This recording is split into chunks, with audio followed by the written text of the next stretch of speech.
লেদির মা এমন কামই করছে। আর এই ইমরান নাহন কোনো মাতারি মানুষের বিশ্বাস করে না। হ্যাঁ, তামান্না ইমরানের দোয়ানে কাম করতো। ইমরান কে আছে তামান্নারে দোয়ানতে বাড়ি করে দিছে। তামান্নার লগে আর ভিডিও বানাইব না, দোয়ানও রাখবো না। এখন তামান্না আয়া ওই ভিডিও করে কানতেছে যে ভাই আপনি আমার লগে কি লেগে এমন করছেন। আচ্ছা যাই হোক, আমি না কইয়া ভিডিও দেন। ইমরান ভাইয়ের সাথে আগে আমি ভিডিও করতাম, ভাইয়া বলছে যে আর কোনো মেয়ে নিয়ে ভিডিও করবে না।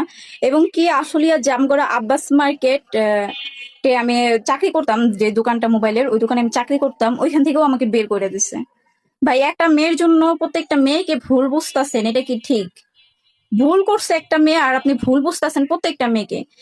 আমাকেও পর্যন্ত ভুল বুঝছেন, আমাকে ভুল বুঝে বের করে দিচ্ছেন। ভাই আমার কি দোষ? আমি এই জায়গা থেকে এইখানের ইনকাম দিয়ে আমার পেট চালাই। হ্যাঁ, আমার বাবা নাই, আমার মা চাকরি করতো, এখন আর চাকরি করে না, আমি এইখান থেকেই চলি। তাহলে আমার সাথে কি এটা করা ঠিক হয়েছে? ভাই আমার সাথে এমন করেন না। আমার যদি কোনো ভুল থাকে আমাকে মাফ করে দেন, অন্য একটা মেয়ের ভুলের শাস্তি আমাকে দিয়েন না। এই আশুলিয়া জামগড়া আব্বাস মার্কেটে যে দোকানটি, এই দোকানের এই কাজ করেই আমার হচ্ছে গিয়া পেট চলে, সংসার চলে। আপনি আমার সাথে এমনটা কইরেন না ভাইয়া। থাক তামান্না, তুই মন খারাপ করিস না। হে ওই যে কথা আছে না, দই খায় মুখ পড়ছে আর শিবর দেখে ডরাইতেছে। হে অবস্থা হয়েছে।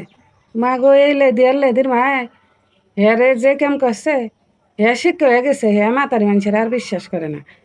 তুই যতই ভালো হস, তোর মনের মধ্যে কি আছে এটা তো আর হেয়া কইতারে না, কেউ কইতারে না কার মনে কি আছে। হ্যাঁ, কোন সুম তোর একটা বিপদে পড়ে যায় লেগে তোর বাইর করে দিছে। এখন কি আর করবি, কিছু করার নাই। আর থাকলে ভাতের অভাব নাই। তুই যদি কাম জানোস আরেক জায়গা করে খা যা। মাগো মা, এই মাইজিদ যে কাম করছে, এর যদি আসলেই কোনো লজ্জা সরম শিক্ষা হয়ে থাকে, তাহলে দ্বিতীয়বার কোনো মাতারি লইয়া কাম করবো না। এর নিজের মাথায় লইয়া কাম করবি। তুই তোর নিজের মাতারি লইয়া কাম করিস না মানে, তুই ব্যবসা করে খা।